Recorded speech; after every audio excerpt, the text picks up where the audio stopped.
ప్రతి ముస్లిం సోదరుడు ఉగ్రవాది కాదు, కానీ ఉగ్రవాదులందరూ ముస్లిం వాళ్ళు. ఓకే, 100 బుక్కులు చదివిన వాడు డాక్టర్ అయ్యాడు, కానీ ఒకే ఒక బుక్ చదవడం వల్ల ఆడు తీవ్రవాదం వైపు అడుగు వేశాడు. అదే ఖురాన్. ఈ ప్రపంచ యాత్రికుడు ముస్లిం దేశాలలో కూడా తిరుగుతూ ముఖ్యంగా ఆఫ్ఘనిస్తాన్లోని తాలిబాన్లతో కలిసి ఫోటోలు దిగి వారితో వీడియో తీసుకొని వారి వేషం ధరించి వారి గన్ను తీసుకొని పరాచకాలు ఆడినప్పటికీ వారు ఇతన్ని గౌరవంగా వదిలేశారు. ఒకవేళ నిజంగా ఖురాన్లోని కాఫీలను చంపండి అని ఉంటే వారు దాన్ని ఆ విధంగా అర్థం చేసుకుని ఉంటే ఇంతకంటే గొప్ప ఛాన్స్ ఇక రాదు అని అవినాష్ని అప్పుడే తాలిబాన్లు వేసేసేవాళ్ళు.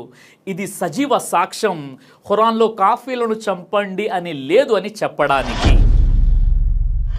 నా అన్వేషణ అనే యూట్యూబ్ బ్లాగర్ అవినాష్ ఢిల్లీ పేలులపై స్పందిస్తూ భారత ఇంటెలిజెన్సీ వ్యవస్థలకు సైతం ఆశ్చర్యాన్ని గురిచేసే ఉగ్రవాద నిర్మూలన సీక్రెట్ సొల్యూషన్ చెప్పాడు. ఎన్ఐఏకు సైతం తెలియని అంత పెద్ద సీక్రెట్ అతను ఏం చెప్పాడండి అంటే, ఉగ్రవాదం భారతదేశంలోనే కాదు ప్రపంచ దేశంలోనే లేకుండా చేస్తాను నేను చెప్పినట్లు వింటే. ప్రతి ముస్లిం సోదరుడు ఉగ్రవాది కాదు, కానీ ఉగ్రవాదులందరూ ముస్లిం వాళ్ళే. 100 బుక్కులు చదివినవాడు డాక్టర్ అయ్యాడు, కానీ ఒకే ఒక బుక్ చదవడం వల్ల వాడు ఉగ్రవాదం వైపు అడుగు వేశాడు. అదే ఖురాన్. నేను చెప్పేది జాగ్రత్తగా వినండి, నోట్ దిస్ పాయింట్. ఇప్పుడు ఒక 10 మంది మానసిక వైద్య నిపుణులు ఆయన దగ్గరికి వెళ్ళి ఈ డాక్టర్లను విచారించి, అసలు ఇంత చదువు చదివి మనుషుల ప్రాణాలు కాపాడవలసినటువంటి ఈ డాక్టర్లు ఉగ్రవాదం వైపు ఎందుకు అడుగు వేశారు అని డీకోడ్ చేస్తే గనక ఈ ప్రాబ్లం సాల్వ్ అయిపోతుంది. పొరపాటున గనక ఆ డాక్టర్లు అల్లా కోసం పవిత్ర యుద్ధం కోసం అన్నారంటే మరి ఇక మీరు దేవుని శిక్షిస్తారా లేక ఖురాను గ్రంథాన్న అని అంటే కాదు. ఆ ఖురాన్లో ఉన్న లొసుగుల్ని ఇమాములకు ట్రైనింగ్ ఇవ్వాలి, ఆ తర్వాత పార్ట్ చూసుకుందాం. కానీ మనం చూసుకోవాలి, ఎందుకంటే స్వదేశీ తీవ్రవాదం ఇంట్లో అయిపోతుంది. ఇప్పుడు స్వదేశీ తీవ్రవాదం వల్ల వచ్చే నష్టాలు ఏమిటంటే అటు తిరిగి ఇటు తిరిగి స్వదేశీ తీవ్రవాదం వల్ల ముస్లింలకే ప్రాబ్లం అవుతుంది. ఎందుకంటే స్వదేశీ తీవ్రవాదం వల్ల లోపల హిందూ ముస్లిం గొడవ పెరిగి చాలా ప్రాబ్లం అవుతుంది. ఎందుకు డీకోడ్ చేయాలి అన్వేష్ అంటే, ఈ డాక్టర్లు భారతదేశం మీద ద్వేషాన్ని పెంచుకున్నారా లేదంటే హిందూ మతం మీద ద్వేషం పెంచుకున్నారా అనేది డీకోడ్ చేయాలి. అప్పుడు వస్తుంది డీకోడ్ అయి ప్రూఫ్లు వచ్చాక ఇక తగిన చర్యలు మనం తీసుకోవాలి. ఇలా పెంచుకుంటూ పోతే పైన ఉన్న తీవ్రవాదాన్ని రక్షణ వేస్తూ చేసుకుంటే ఇంట్లో ఉన్న తీవ్రవాదాన్ని, ఇంట్లో ఉన్న శత్రువుని మనం ఎలా నశింపజేసుకోవాలి? అబ్బా, మొత్తం దేశం సర్వనాశనం అయిపోతుంది. జాగ్రత్తగా ఉండండి. చాలా దేశాలు తిరిగిన వాడిగా, దూరదృష్టి కలిగిన వాడిగా చెప్తున్నాను. చాలా చాలా ప్రాబ్లమ్స్ స్వదేశీ తీవ్రవాదంతోనే ఈ మాటలన్నీ కూడా అవినాష్ వీడియోలో చెప్పాడు. అవినాష్ గారు, మీ వీడియో చూసిన తర్వాత మీలో ఒక అమాయకత్వం, ఒక బాధ, ఒక మూర్ఖత్వం మరియు అజ్ఞానం ఇవన్నీ కూడా కనిపిస్తున్నాయి. ద్వేషం ఎప్పుడు జ్ఞానం ద్వారా వ్యాపించదు, అది వ్యాపించగలిగేది అజ్ఞానం ద్వారా మాత్రమే. ఎందుకంటే మీరు చెప్పేది ఎలా ఉందంటే, ఒక కారు రిపేర్కి వచ్చినప్పుడు అందులో లోపాలు సరిదిద్దబడాలంటే దాని మాన్యువల్ బుక్లో సంస్కరణలు చేసే చాలు కారు దానికదే ఆటోమేటిక్గా బాగైపోతుంది అన్నట్టుగా ఉంది. మీరు చెప్పినట్టు సంస్కరణ అనేది ఖచ్చితంగా జరగాలి, కానీ అది ఖురాన్లో కాదు, ఉగ్రవాద ట్రాప్లో బలవుతున్న ముస్లింలలో. ముఖ్యంగా నేడు అగ్రరాజ్యాలు, యూరోప్, ఇజ్రాయెల్ దేశాల పెంపుడు కుక్కలైన అల్ ఖైదా, ఐసిస్, జైషే మొహమ్మద్ వగైరా ఏవైతే ఉగ్రవాద సంస్థలు ఉన్నాయో అలాంటి వాటికి ఇస్లాంకు సంబంధం లేదు. వాటికి ముస్లింలు దూరంగా ఉండాలి. అలాగే పాకిస్తాన్ ఉగ్రవాదులు భారతదేశంలో శత్రుత్వం కారణంగా భారతదేశ అమాయకపు ముస్లింలను వారి ట్రాప్లోకి మతం పేరుతో లాగే ప్రయత్నం చేస్తున్నారు. వారికి ఇస్లాంకి ఎలాంటి సంబంధం లేదు, వారు అసలు ముస్లింలే కాదు. మన భారతదేశ అమాయకపు ముస్లింలను వారి ట్రాప్లో పడకుండా చైతన్యపరచాల్సినటువంటి అవసరం ఉంది. ఢిల్లీ బ్లాస్ట్ ఏదైతే జరిగిందో అది చాలా బాధాకరమైనటువంటి, దురదృష్టకరమైనటువంటి విషయం. ఈ విషయంలో ఆ ఉగ్రవాదాన్ని పూర్తిగా నేను ఖండించడం జరిగింది. నాలాగే ఎంతో మంది ముస్లింలు కూడా ఆ బాంబ్ బ్లాస్ట్ ని ఖండించారు. దోషుల నేరం రుజువైన వెంటనే వారిని ఎర్రకోట ముందు పబ్లిక్ గా తీసుకొచ్చేసి వారిని ముక్కలు ముక్కలుగా నరికి చంపాల్సిన అవసరం ఉంది. అయితే అన్వేష్ గారు, మీరు అన్నట్లుగా వారు ఖురాన్ను చదివి ప్రేరేపితులై ఉగ్రవాదులుగా తయారయ్యారు అనుకుందాం. మరి వీరు ఏ గ్రంథాన్ని చదివి పాకిస్తాన్ ఉగ్రవాదులకు ఇండియా రహస్యాలు చేరవేశారు? వారి మైండ్ని కూడా డీకోడ్ చేయాలి కదా. భారత సైనిక రహస్యాలను పాకిస్తాన్కి చేరవేస్తూ ఐఎస్ఐ హ్యాండళ్లతో చాట్ చేస్తూ భారత ఇంటెలిజెన్స్ ఆఫీసర్ల ఆర్మీ మూమెంట్స్ గురించి డేటా పంపించి దేశ ద్రోహానికి పాల్పడిన జ్యోతి మల్హోత్రా ఏ పుస్తకం చదివిందండి? అలాగే ఆపరేషన్ సింధూర్ సమయంలో పంజాబ్లోని ఎక్స్ ఆర్మీకి చెందినటువంటి సుఖ్ప్రీత్ సింగ్ మరియు కరణ్బీర్ సింగ్ ఐఎస్ఐ హ్యాండర్లకు స్ట్రాటజికల్ ఫోటోలు పంపించారు. వీరు ఏ గ్రంథాన్ని చదివి ప్రేరేపితమయ్యారు? చేశారండి. అలాగే మన బార్డర్ ఏరియాలో ఆర్మీ బంకర్లు, వాహనాల కదలికల ఫోటోలు ఐఎస్ఐకు పంపి పలుసార్లు మొబైల్లో పాకిస్తాన్ నుంచి మనీ రిసీవ్ చేసుకున్నటువంటి సుఖ్విందర్ సింగ్ ఎక్స్ ఆర్మీ, ఇతను ఏ గ్రంథాన్ని చదివి ప్రేరేపితమయ్యాడు? రాజస్థాన్కు చెందినటువంటి మాంగడ్ సింగ్ పాకిస్తాన్ మహిళా చేతుల్లో హనీ ట్రాప్కి గురై భారత కంటోన్మెంట్ ఫోటోలు పంపాడు. డిఆర్డిఓ శాస్త్రవేత్త ప్రదీప్ కురల్కర్ పాకిస్తానీ మహిళా గూఢాచారినికి భారతదేశ రక్షణ వ్యవస్థకు చెందినటువంటి బ్రహ్మోస్ మిజైల్ సిస్టమ్ డ్రోన్లకు సంబంధించినటువంటి గోప్య రక్షణ సమాచారం ఇచ్చినటువంటి ఆరోపణలతో మహారాష్ట్ర ఏటీఎస్ అరెస్ట్ చేసింది. ఇలా ఎంతో మంది దుర్మార్గులు భారత సైనిక రహస్యాలను పాకిస్తాన్కి చేరవేస్తూ ఐఎస్ఐ హ్యాండర్లకు స్లీపర్ సెల్స్గా పనిచేశారు. వీరంతా కూడా ఖురాన్ని చదివి ఉగ్రవాదం వైపు ఆకర్షితులయ్యారా? ఒక్కసారి మీరే చెప్పండి. ఢిల్లీ పేలుడు తర్వాత ఫిరోజాబాద్ పోలీసులకు కాల్ వచ్చింది. ఒక ముస్లింగా పరిచయం చేసుకుంటూ, నేను లష్కరే తోయిబా నుండి మాట్లాడుతున్నాను, నగరంలో ప్రతి గంటకు ఒక బాంబు పేల్చబడుతుందని హెచ్చరించాడు. పోలీసుల నిఘా సహాయంతో బెదిరింపు చేసిన వ్యక్తిని అరెస్టు చేశారు. అలాగే తనతో విరోధం ఉన్న ఫేరోజ్ అనే వ్యక్తిని టెర్రర్ కేసులో ఇరికించాలనే ఉద్దేశంతోనే నోయిడాలోని జ్యోతిష్కుడైనటువంటి అశ్విని కుమార్ అనే ఒక హిందూ ముంబై ట్రాఫిక్ పోలీసులకు 14 మంది టెర్రరిస్టులు 400 కిలోల ఆర్డిఎక్స్తో దాడి చేస్తారని ఫేక్ మెసేజ్ పంపాడని పోలీసులు అతన్ని అరెస్టు చేశారు. మరి ఈ వ్యక్తికి ఇలాంటి ప్రేరణ ఏ గ్రంథం ద్వారా కలిగింది? అంతేకాదు దేశవ్యాప్తంగా సంచలనం సృష్టించినటువంటి మాలేగాం, అజ్మీర్ పేలుల కేసులో స్వామి ప్రజ్ఞాసింగ్ ఠాగూర్తో సహా 7 నిందితులకు మరణశిక్ష విధించాలని ఎన్ఐఏ కోర్టుకు విజ్ఞప్తి చేసింది. మాలేగావ్, అజ్మీర్ దర్గా, మక్కా మజిద్ బాంబ్ బ్లాస్ట్ కేసుల్లో ప్రధాన ఆరోపితుడు ఎవరు? స్వామి అసీమానంద. వీరు ఏ గ్రంథాన్ని చదివి బాంబు పెట్టి అమాయక ప్రజల్ని చంపారండి? నిత్యం కూడా గోహత్యల పేరుతో ఎంతో మంది అమాయకపు ముస్లింలు చంపుతున్నారు. కానీ మన భారతదేశం బీఫ్ ఎక్స్పోర్ట్లో 3rd ప్లేస్లో ఉంది. ఇది చాలా సిగ్గుచేటు కాదు? 1,89,000 కేజీల గోమాంసం పేరు గుప్తా. కాబట్టి ఏం కాలేదు. దేశమంతా పెద్ద భూకంపం రావాలంటే గుప్తా బదులు అబ్దుల్ పేరు అయి ఉండాలి కదా. 1/2 కిలో మాంసం, అది కూడా మటన్ అయినా సరే, బీఫ్ అనే అనుమానంతో అఖ్లాక్ అనే వ్యక్తిని చంపేశారు యూపీ రాష్ట్రంలో. ఇక్కడేమో 1,85,000 కేజీల గోమాంసం పట్టుబడితే అది పెద్ద న్యూస్ కాదు. ఎందుకంటే వారు ముస్లింలు కాదు కాబట్టి. దేశవ్యాప్తంగా గోరక్షకులు అని చెప్పుకునేటువంటి గుండా గ్యాంగులు డజన్ల కొద్ది ప్రజలను చంపడం, వేలాది మందిపై దాడి చేయడం రోజు ఉత్తరాది రాష్ట్రాల్లో చూస్తున్నాము. వీరంతా కూడా ఏ గ్రంథం చదివి రాడికల్స్ వైపు వెళ్తున్నారు? అవినాష్ గారు మీరేమన్నారు? 100 పుస్తకాలు చదివినవాడు డాక్టర్ అయితే ఒకే ఒక పుస్తకం చదివినవాడు ఉగ్రవాది అవుతున్నాడు, అదే ఖురాన్ అన్నారు. ఇది మీ అజ్ఞానం అవుతుంది, లేదా ముస్లింలపై మీకున్న ద్వేషమైన అవుతుంది. ఎందుకంటే ఖురాన్లో ఎక్కడ కూడా హిందువులను లేదా ముస్లింలు కాని వారిని చంపండి అని లేదు. అయితే ఖురాన్లో ఉన్న ఒకే ఒక వాక్యాన్ని కొంతమంది స్వార్థపరులు వారి సొంత ప్రయోజనం కోసం తప్పుగా వక్రీకరించి చూపిస్తున్నారు. మీకు నిజంగా తెలుసుకోవాలనే తపన ఉంటే మీకు నేను వివరంగా చెప్తాను, విని అర్థం చేసుకునే ప్రయత్నం చేయండి. ఖురాన్లోని సూర తౌబా నంబర్ 9 ఆయత నంబర్ 5లో ఉన్నటువంటి విషయం ఏంటంటే, ఇక నిషిద్ధ మాసాలు గడిచిపోయిన తర్వాత బహుదేవ ఆరాధకులను ఎక్కడ దొరికితే అక్కడ వధించండి, మరియు వారిని పట్టుకోండి, మరియు చుట్టుముట్టండి, మరియు ప్రతి మాటు వద్ద వారికి పొంచి ఉండండి. కానీ వారు పశ్చాత్తాపడి నమాజ్ స్థాపించి జకాత్ ఇస్తే వారిని వారి మార్గాన వదిలిపెట్టండి. నిశ్చయంగా అల్లా క్షమాశీలుడు, అపార కరుణా ప్రదాత. ఈ వాక్యాన్ని అవుట్ ఆఫ్ కాంటెక్స్ట్గా చాలా మంది ఇస్లాం శత్రువులు, రాజకీయ నాయకులు మరియు ముస్లింలను విమర్శించి ఫేమస్ అవ్వాలి అనుకునేవారు ఈ వాక్యాన్ని ఎక్కువగా ఉపయోగిస్తుంటారు. కానీ దీని తర్వాత వాక్యంలోనే జవాబు ఉంది.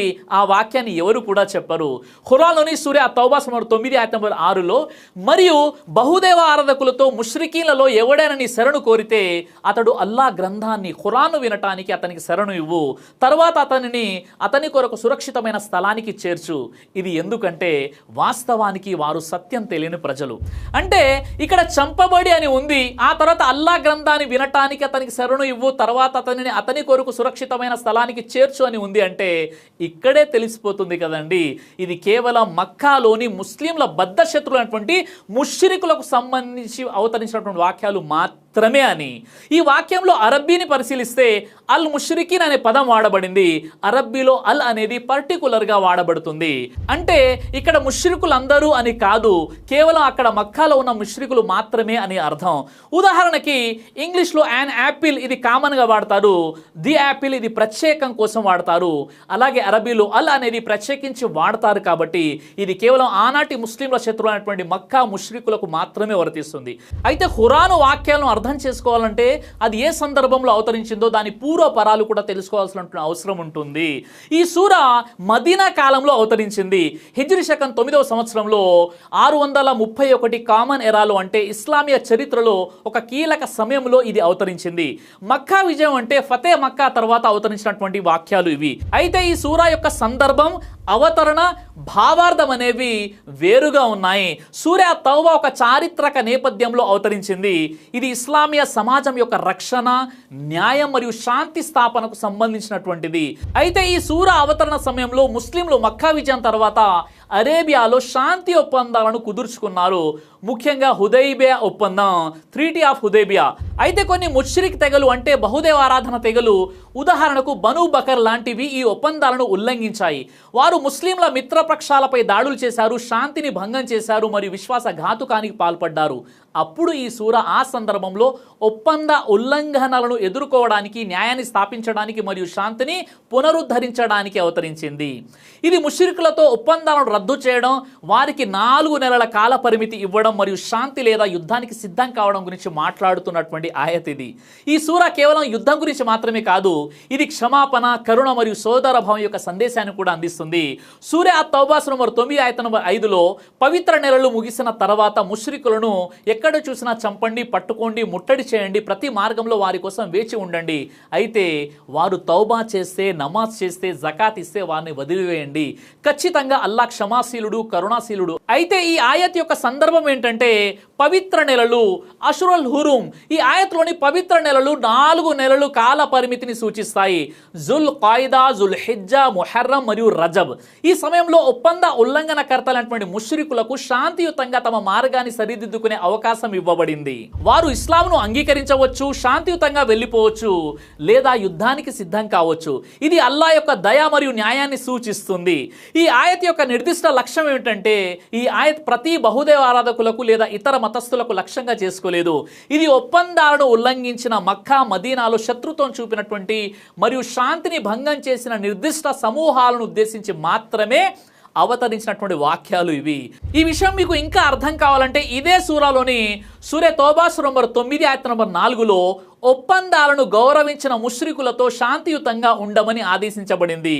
అంటే ఒప్పందాన్ని గౌరవించిన ముష్రికులతో మీ ఒప్పందాన్ని నెరవేర్చండి అని ఉంది.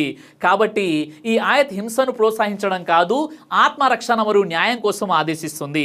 ఎందుకంటే ఇస్లాంలో యుద్ధం కఠిన నియమాలతో కూడుకున్నది. అమాయకులు, స్త్రీలు, పిల్లలు, వృద్ధులు లేదా యుద్ధంలో పాల్గొనని వారిని హాని చేయకూడదని యుద్ధంలో కూడా షరతులు పెట్టినటువంటి ఇస్లాం ఎవరిని పడితే వారిని చంపండి అని అంటుందా అంటే ఇది కేవలం నెగిటివ్ ప్రొపగండా తప్ప మరేం కాదు సోదరా. అయితే అన్వేష్ గారు, నా అంచనా ప్రకారంగా జీవితంలో ఒక్కసారైనా మీరు పూర్తిగా మీకు తెలిసిన భాషలో మీరు ఖురాన్ చదివి ఉండకపోవచ్చు బహుశా. ఎందుకంటే ఒకవేళ మీరు ఖురాన్ని చదివినట్లయితే ఇలా అనాలోచితంగా మీరు మాట్లాడేవారే కాదు. ఒకవేళ మీరు ఖురాన్ చదివినట్లయితే ఖురాన్లోని ఇతర ఆయతులను కూడా ఒకసారి మీరు పరిశీలించేవారు. ఖురాన్లోని సూర అల్ మాయిదా నంబర్ 5 ఆయత 32 ఏమంటుందండి? మన్ ఖతల నఫ్సం బిగైరి నఫ్సిన్ ఔ ఫసాదిన్ ఫిల్ అర్ది ఫకఅన్నమా ఖతల నాస జమీఅ. ఎవడైనా ఒక వ్యక్తిని అన్యాయంగా చంపితే అతడు సర్వ మానవ జాతిని చంపినట్లే, మరియు ఎవడైనా ఒక మానవుని ప్రాణాన్ని కాపాడితే అతడు సర్వ మానవ జాతి ప్రాణాలను కాపాడినట్లే.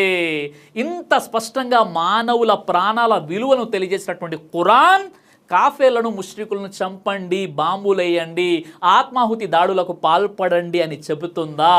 ఇది ఎంత ఘోరమైనటువంటి అభాండం ఒక్కసారి మీరే ఆలోచించండి. అలాగే షేక్ బిన్ బాస్ రహీమహుల్లా వారి ఫత్వా ప్రకారంగా ఎవరైతే ముస్లిం ఆత్మాహుతి దాడి చేస్తాడో అతడు నరకానికి వెళ్ళిపోతాడు, అది హరాం అని చెప్పడం జరిగింది. అలాగే ఖురాన్లో కూడా మిమ్మల్ని మీరు చంపుకోకండి అని ఖురాన్ అంటుంది. కాబట్టి ఆత్మాహుతి దాడి కూడా ఇస్లాంలో చాలా పెద్ద ఘోరమైనటువంటి అపరాధము. అలాగే ఖురాన్లో ఇతర వాక్యాలలో ఏ మతం వారిని కూడా మీరు ఇబ్బంది పెట్టకండి అని ఉంది.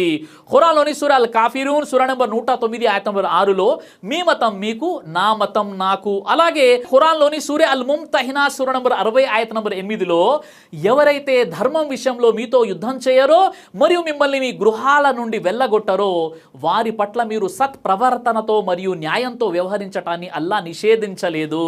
అలాగే సూరా అల్ బఖరా సూరా నంబర్ 2 ఆయత 256లో లా ఇక్రాహా ఫిద్దీన్ ధర్మం విషయంలో బలవంతం లేదు, ఎవరిని కూడా మీరు బలవంతంగా ఇస్లాంలోకి ఆహ్వానించకండి, చాలా స్పష్టంగా దైవం తెలియజేస్తున్నాడు. అలాగే ఖురాన్లోని సూరా అల్ అనామ్ సూరా నంబర్ 6 ఆయత 108లో వలా తసబ్బుల్లదీన యదున మిన్ దునిల్లా, ఓ ముస్లిములారా, ముస్లిమేతరులు అంటే హిందువులు క్రైస్తవులు ఇతర మతాల వారు ఆరాధించే వాటిని మీరు దూషించకండి అని దైవం కండిషన్ పెడుతున్నాడు. అలాంటప్పుడు ఇతర మతాల వారిని ముష్రికులను లేదా కాఫేర్ల పేరుతో చంపండి అని ఖురాన్లో ఎలా ఉంటుందండి? ఒక్కసారి మీరే చెప్పండి. ఈ ప్రపంచంలో ఉన్న మానవులంతా కూడా ఒకే జంట సంతానం, పరస్పరం సోదరులు, వారందరితో కలిసిమెలిసి ఐకమత్యంగా ఉండండి అని ఖురాన్ మనకు ఆదేశిస్తుంది. ఇస్లామియ చరిత్రలో ప్రవక్త ముహమ్మద్ సల్లల్లాహు అలైహి వసల్లం వారు కూడా ఆనాటి యూదులతో క్రైస్తవులతో సత్సంబంధాలు కలిగి ఉన్నారు మరియు ఇతర మతస్థులతో శాంతియుత ఒప్పందాలు కుదుర్చుకున్నారు. ఇస్లామియ రాజ్యంలో కూడా వారు అంటే ఇతర మతస్థులు పూర్తి స్వేచ్ఛగా వారి మతాలను ఆచరించారు, వారి ఆరాధన ఆలయాలను కూడా నిర్మించుకున్నారు. ఇస్లాం సర్వ మానవులను ఒకే జంట సంతానం ఆడమ్ మరియు హవ్వా నుండి ఉనికిలోకి వచ్చారని, మీరంతా పరస్పర సోదరులు అనేటటువంటి విశ్వ మానవ సోదర భావాన్ని బోధిస్తుంది. అలాంటిది మీరు చంపండి, బాంబులు వేయండి లేదా ఆత్మాహుతి దాడులకు పాల్పడండి, ఎవరిని పడితే వారిని నిర్దాక్షిణ్యంగా చంపండి, కాఫేలు ముష్రికులను పట్టి మరీ వేధించండి అని చెప్తుందా అంటే ఇది ఇస్లాంపై ముస్లింలపై వేస్తున్నటువంటి ఒక అభాండం తప్ప మరేమి కాదు సోదరులారా. అయితే ఇది పాకిస్తాన్ ఉగ్రవాదులు మన దేశంలోని అమాయకపు హిందూ ముస్లింలను బలిపశువులుగా చేస్తూ వారి ట్రాప్లోకి లాగే ప్రయత్నం చేస్తున్నారు. అయితే ఇక్కడ ఉగ్రదాడిని సహించేదైతే లేదు, ఉగ్రవాదానికి మతోన్మాదానికి మతం ఉండదు. ఢిల్లీ ఉగ్రదాడిలో అన్ని మతాల వారు చనిపోయారు, కానీ ఢిల్లీ కారు పేలుడికి కారణమైనటువంటి కారు ప్రస్తుత ఓనర్ దేవేందర్ సింగ్ ఒక సంవత్సరం ముందు సల్మాన్ అనే వ్యక్తి దగ్గర కారు కొన్నాడు. ఈ విషయం మీడియా అయితే అస్సలు చూపించదు. ప్రస్తుత ఓనర్ కాకుండా మాజీ ఓనర్ పేరే ఎందుకు చూపిస్తున్నారండి? ఓట్ల కోసమా? దీని వెనుక కూడా ఏదైనా రాజకీయ కుట్ర ఉందా అనే కోణంలో కూడా విచారణ చేయాలి. అయితే ఢిల్లీ పేలుడు మృతులకు వారి కుటుంబ సభ్యులకు నా ప్రగాఢ సంతాపం. దోషులను తీవ్రంగా శిక్షించాలి. అదే సమయంలో దేశ ప్రజలు సంయమనాన్ని పాటించాలి. ఈ సమయంలో రాజకీయంగా లబ్ధి పొందడానికి మరియు దేశంలో విద్వేషాలు వ్యాప్తి చేసే వారికి అస్సలు సహకరించకండి. దేశం అంతర్గతంగా ముక్కలవ్వాలనే శత్రువులు ఈ ఉగ్రవాదులు కోరుకుంటున్నారు కాబట్టి మీ అజ్ఞానం కారణంగా వారిని పరోక్షంగా ప్రోత్సహించకండి. అయితే చివరిగా నా అన్వేషణ అనే ప్రపంచ యాత్రికుడికి విషయం అర్థమైందని నేను భావిస్తున్నాను. ఒకవేళ అర్థం కానట్లయితే మీరు ఢిల్లీ పేలుడుపై ఏదైతే సంతాపం వ్యక్తం చేస్తూ ఖురాన్ గ్రంథాన్ని విమర్శించే ప్రయత్నం చేశారో మీరు దేశంపై ఉన్న ప్రేమతో బాధతో వీడియో చేశారా లేక వ్యూస్ కోసం ముస్లింలపై ద్వేషంతో వీడియో చేశారా? ఈ విషయంలో మీ మైండ్ని డీకోడ్ చేయవలసిందిగా నేను ఎన్ఐఏని కోరుతున్నాను. ఒక భారతీయుడిగా ఈ భారతదేశంలో ఒక భారతీయుడిగా పుట్టినందుకు నేను ఎంతో గర్విస్తున్నాను. మేరా భారత్ మహాన్, జై హింద్. దైవ ప్రవక్త ముహమ్మద్ సల్లల్లాహు అలైహి వసల్లం వారు తెలియజేశారు, కడుపుకు సంబంధించినటువంటి అన్ని రకాల వ్యాధులకు అద్భుతమైనటువంటి ఔషధం తల్బీనా. ఇది దైవ ప్రవక్త వారి సున్నత్, మంచి ఆహారం, ఇమ్యూనిటీ బూస్టర్, ఇందులో షిఫా ఉంది. ఇది మంచి ఔషధంగా కూడా పనిచేస్తుంది కాబట్టి పిల్లలు అయినా పెద్దలు అయినా ఎవరైనా దీనిని ఉపయోగించవచ్చు. అలాగే ఖురాన్లో దైవం తెలియజేశాడు, తేనెలో మీకు స్వస్థత ఉంది అని. కాబట్టి స్వచ్ఛమైనటువంటి ఫారెస్ట్ హనీ కోసం మీరు సంప్రదించండి. అలాగే పురుషుల కోసం ప్రత్యేకంగా తయారు చేయబడినటువంటి షాహీ హల్వా, ఇది లైంగిక సమస్యలను దూరం చేసి శృంగార సామర్థ్యాన్ని పెంచుతుంది, మీ దాంపత్య జీవితంలో మంచి అనుభూతినిస్తుంది. ఇందులో ఎలాంటి సైడ్ ఎఫెక్ట్స్ లేవు. ఇది కంప్లీట్ గా హెర్బల్ ప్రొడక్ట్స్ తో తయారు చేయబడినటువంటిది. కాబట్టి స్క్రీన్ పై కనిపిస్తున్నటువంటి ఈ నెంబర్స్ కి కాల్ చేసి మీరు ఇప్పుడే ఈ ప్రొడక్ట్స్ ని ఆర్డర్ చేసుకోవచ్చు. కొరియర్ ఫెసిలిటీ కూడా ఉంది. ఆలస్యం ఎందుకు, వెంటనే ఆర్డర్ చేయండి.